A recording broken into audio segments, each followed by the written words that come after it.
ॐ गणपतये नमः। श्रीगणेशस्तोत्रम्। नमस्ते गणनाथाय गणानांपतये नमः। भक्तिप्रियाय देवेश भक्तेभ्यः सुखदायक स्वानन्दवासिने तुभ्यं सिद्धिबुद्धिवराय च नाभिशेषाय देवाय डुण्डिराजाय ते नमः।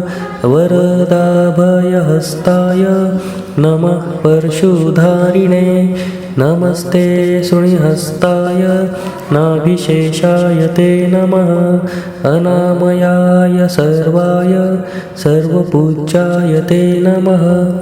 सगुणाय नमस्तुभ्यं ब्रह्मणे निर्गुणाय च ब्रह्माभ्यो ब्रह्मदात्रे च गजानन नमोऽस्तुते। आदिपूज्याय ज्येष्ठाय ज्येष्ठराजाय ते नमः। मातृपित्रे च सर्वेषां हेरम्बाय नमो नमः। अनादये च विघ्नेश विघ्नकर्त्रे नमो नमः। विघ्नहर्त्रे स्वभक्तानां लम्बोदर नमोऽस्तुते। त्वदीयभक्तियोगेन योगिशा शान्तिमागता। किं स्तुवो योगरूपं तं प्रणमावश्च विघ्नपं। तेन तुष्टो भव स्वामिन्नित्युक्त्वा त्वं प्रणेमतु।